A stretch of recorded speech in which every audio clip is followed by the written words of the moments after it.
Olha, gente, eu já vou comentar com vocês aqui nesse vídeo da noite, aqui no canal RN, sobre uma questão que está rolando por aí sobre o empréstimo consignado para os beneficiários do BPC. E também tem uma notícia boa, né, para pessoas portadoras de um tipo, né, de deficiência que hoje pode, digamos assim, pleitear o BPC. E tem outras informações aqui no nosso canal. Mas antes, eu quero te convidar para você se inscrever, ativar o sininho das notificações, deixar o seu like e também o seu comentário. Olha, gente, vocês lembram que muito tempo atrás eu trouxe aqui no canal uma informação que o STF, Superior Tribunal Federal, cassou as aposentadorias dos ex-governadores aqui do estado do Paraná. Você lembra disso, né?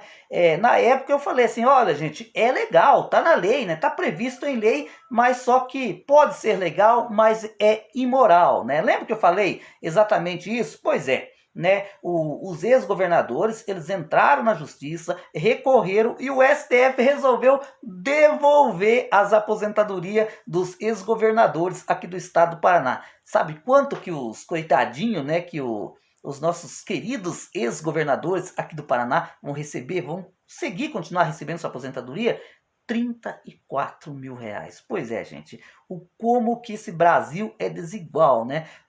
Uns têm tanto, outros têm nada, né? Aí eu vejo aquela novela, né, gente? Quando é para aumentar o salário mínimo dos aposentados, discutem praticamente um ano inteiro para dar 20, R$ 30 de aumento, não é verdade? Mas, e você vê, e aí tem essa questão dos governadores aqui do estado. Eu tô falando aqui do estado do Paraná, porque eu sei. R$ 34.000. Está na Constituição? Tá na lei orgânica do Estado do Paraná? Tá. Ok, é legal? É legal. Só que no meu entender, né, gente, pode até ser legal, mas é imoral perante a comunidade. O que eu penso? Eles poderiam pleitear, né, uma aposentadoria até o teto do INSS, receber 7, 8 mil reais por mês já estaria ótimo, né? Eles se equipararia ao restante da população, né? Mas, infelizmente, não é assim que funciona. Só para você ter uma ideia, gente, o Orlando Pissutti, né, que foi deputado federal, acho, deputado estadual por mais de 5 mandatos, foi candidato ao Senado no ano passado, foi derrotado, e foi vice-governador na época do Requião. Sabe quanto tempo que o Requião acabou renunciando para disputar o Senado naquela época, e aí o Orlando Pissutti assumiu o mandato. Gente, sabe quanto tempo mais ou menos ele governou o estado do Paraná como governador? Em torno de 9 meses. E mesmo assim vai pegar uma aposentadoria de R$ 34.000. Ou seja, é um tapa na cara da população brasileira, porque esse dinheiro, sabe quem que paga? É eu e é você, nós que somos trabalhadores que pagamos impostos. Pois é, gente. Olha aqui, o TRF3 decide que pessoas com visão monocular têm direito ao BPC-LOAS. Olha, gente, a lei 14.126 de 2021 estabeleceu que a visão monocular é classificada como deficiência sensorial do tipo visual para todos os efeitos legais. Ou seja, antigamente não era considerada uma deficiência a pessoa ter problema da visão, né? Ou seja, ser cega de um olho, porque a visão monocular é quando a pessoa enxerga apenas de um olho. E essa lei 14.126, ela veio para trazer luz a essa questão. Foi uma luta de anos, né? As pessoas que tinham esse problema, digamos assim, estavam lutando há anos para que os seus direitos fossem reconhecidos. É óbvio que agora que a visão monocular é classificada deficiência, né? O TRF3 e outras instâncias da justiça entendem que as pessoas portadoras, né, da visão monocular têm direito a receber o BPC-LOAS, né? Olha aqui, tem uma matéria que está no blog do Prev, né, do previdenciarista, deixa bem claro, né? Teve um caso que aconteceu, né, que foi julgado pelo Tribunal Regional da Terceira Região. Se tratava de uma ação ajuizada com o intuito da concessão do BPC. Nesse sentido, foi determinada a realização da perícia médica. Eu quero que você preste muita atenção nesse caso, gente. Olha, o perito, né, o perito que fez, né, a perícia nessa pessoa portadora da visão monocular. Ele disse que a pessoa não estava incapaz para o trabalho. Assim, o juiz de primeiro grau julgou improcedente a concessão do BPC, o que ensejou a interposição de recursos de apelação. O que a justiça de primeiro grau quis dizer? Olha, a justiça não, a perícia médica. Não está total incapaz para o trabalho, enxerga bem de uma vista, pode trabalhar normalmente. Só que, gente, o entendimento da justiça superior ao primeiro grau pensou totalmente ao contrário. Poxa, então, né, vamos ser sinceros, se a visão monocular a pessoa tem pleno, pode trabalhar, não tem deficiência, né, consegue levar uma vida laboral ativa como os demais, então por que ela foi designada como deficiência, né, pela lei 14.126? Ou seja, não faria sentido nenhum. Olha só o que disse o TRF3.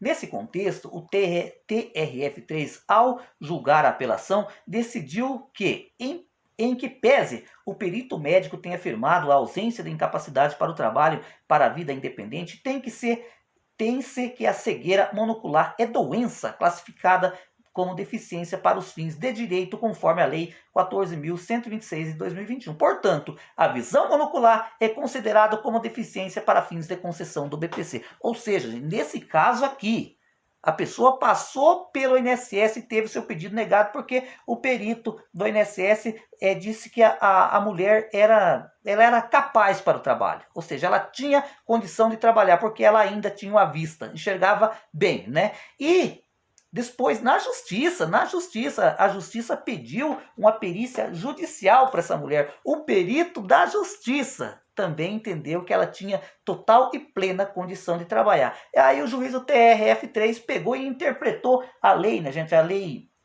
14.126 ao pé da letra e foi claro ao dizer, né, se é visão monocular, se a visão monocular é considerada deficiência, então tem direito ao BPC. O que eu quero dizer com isso? Quantas pessoas no Brasil afora que hoje têm visão monocular e não conhece o seu direito? É carente, não tem renda? Você pode se inscrever no CRAS e solicitar, né, digamos assim, o seu BPC, o benefício da prestação continuada.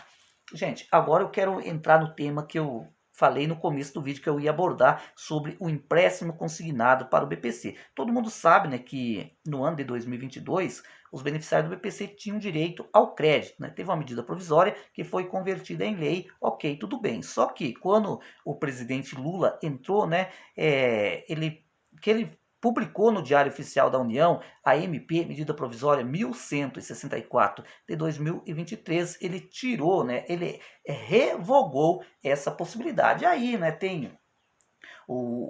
foi votada essa semana, né, na comissão mista, o relatório da MP 1164, né, que foi o relator foi o Dr. Francisco. Ele acabou, digamos assim, acatando emendas de parlamentares que pediam a retomada do 13º, não sai da cabeça, do empréstimo, né, para os beneficiários do BPC. Não como antes, né? Antes, o beneficiário do BPC poderia comprometer até 45% do valor dos seus R$ 1.320. Agora não, né? A hora que estiver valendo, vai poder comprometer apenas 35% do valor do seu benefício. O porquê que eu trouxe novamente essa informação, gente? Eu vi vários portais de notícia, inclusive jornal famoso de tramitação no Brasil inteiro, dizendo que o governo já liberou novamente o empréstimo consignado para o BPC. E quem quiser emprestar, basta ir a uma instituição financeira. Gente, isso é mentira. Isso é inverdade. Por quê? Foi aprovado apenas na comissão mista, né, a retomada do empréstimo para o BPC. Ainda é precisa, a MP 1164, ela vai ter que passar pelo plenário, da Câmara dos Deputados e do Senado Federal. Aí, se passar, ok, tudo bem, né? E ainda possivelmente, para liberar novamente o empréstimo para o BPC, o Ministério da Previdência Social e o MDS vai ter que fazer uma nova instrução normativa com a liberação dos novos requisitos, né, para a concessão do empréstimo consignado para o BPC. Não basta apenas se aprovar uma lei, né? Uma lei está aprovada, a lei tal, mas ela tem que ser regulamentada para ela ter efeito, né? Para ela começar a valer. Por exemplo, todo mundo sabe, eu quero dar um exemplo claro, a renda da cidadania, né? Foi aprovado há muitos anos, tem uma lei, né, que inclusive que é para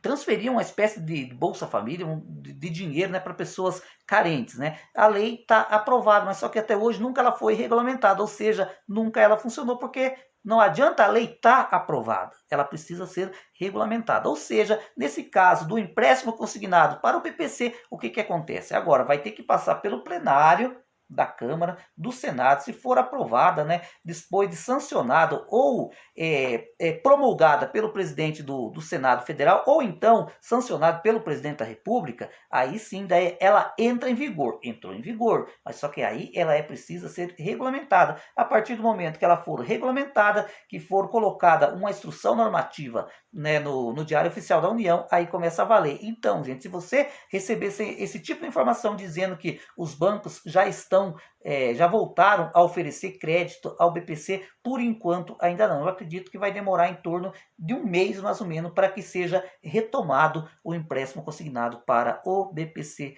Loas.